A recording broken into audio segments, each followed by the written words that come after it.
shoot!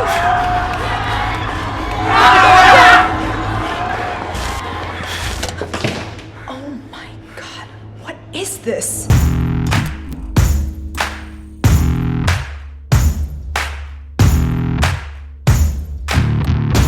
What's up, guys? It's Jess from Google's brand unit, and we're here at VidCon 2019, the world's largest video conference for creators, fans, and industry.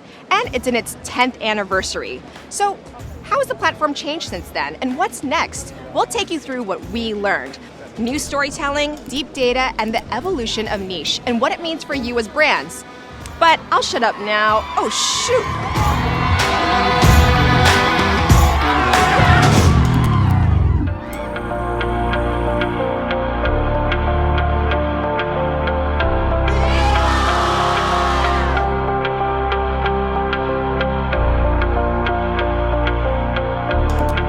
I think YouTube is actually great for this because it's not bound by some of the same conventions and restrictions that traditional media has. So you get this level of creativity, this level of innovation, the willing to try different techniques that have never really been used before. We expect a lot more, but it leads to a lot more creativity because you have to create new and innovative content in order to stay relevant. I have done videos where I've choreographed routines that are in 360, so we'll find like a really cool location and do it with the 360 camera so that the viewer can decide what they want to look at. You need something to be explained.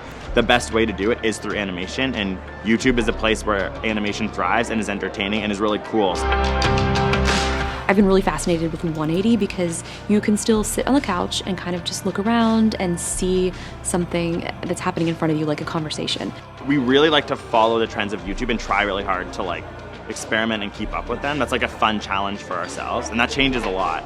But I don't know, we're not that scared and precious about our content the way I think a lot of other people are.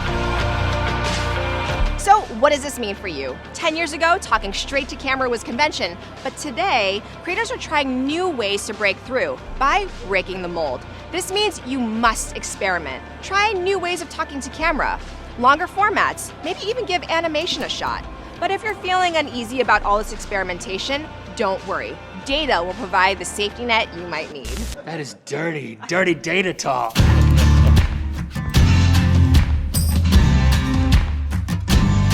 Yeah, the amount of data that we have at our disposal, and we do dispose of it, is drastically increased over the decade of being on YouTube. I really like to look at the audience retention because I like to correlate it with if I'm talking or if Rhett's talking. And usually it drops off when Link starts talking, so. You can go in and sort of assess. Did I say something wrong? Did I do a jump cut? Is there some weird color correction? Did they not like my music? It could be a number of factors. As the data has gotten more comprehensive, more specific, we have incorporated it into our strategy. I mean, it doesn't sound very sexy, but I think that the data plays just as big of a role as just the creative thinking at this point. Ooh, stop talking so dirty. How sexy is that?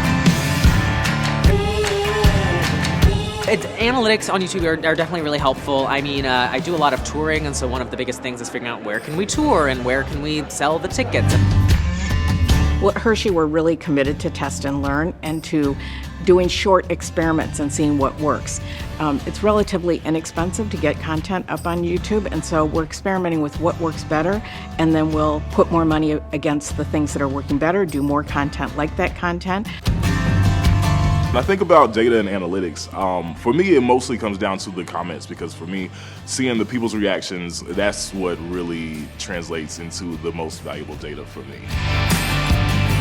So what does this mean for you? Creators are masters of experimentation, testing from thumbnails and titles to video lengths and formats. Over the past 10 years, we've gone from guesswork to leveraging data to inform both creative choices and business strategy. We have the tools and the team like mine, whose entire purpose in life is to help you create more effective assets on our platform. So take advantage of it today. YouTube is the worldwide marketplace for videos. So what you think is a niche, you're capturing the worldwide community of that niche. I love animating, I love drawing, I again, comedy, so intersecting that in, it just sort of like all comes together, that it does feel a lot more personal than people probably realize when they hear like an animation channel. It's really amazing to see that come to life. So you know that there are other people out there that are kind of just like yourself that share some of those same passions. They may not be in your zip code, but they're definitely there. VidCon is my community. This is it. VidCon is my family. Obviously, the more niche the audience, the more passionate the audience, and so the engagement level is going to be higher than something that's super broad. People who maybe weren't talking about the thing that you always wanted to know more about, or the thing that was special or interesting to you, now you can find a whole programming slate of people talking about it. I did one just recently though where I used an app. We made a machine learning app to steal baseball signs. So like third base coaches give signs. We created this app to decode those signs to know when someone was going to steal. That is pretty specific and it feels pretty niche. So what does this mean for you? In the beginning, YouTube provided a home for niches. What started out as a tiny group of outsiders quickly grew into sizable, passionate, global communities over these past 10 years. And passion is a powerful force. Try creating content that speaks directly to those unexpected passions that make your audience light up.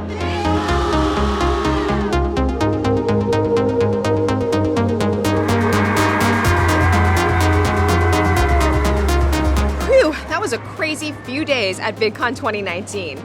We hope to see you next year because why not? We have the same palm trees and weather as Cannes. In the meantime though, like and subscribe and watch the rest of our videos on View and 2.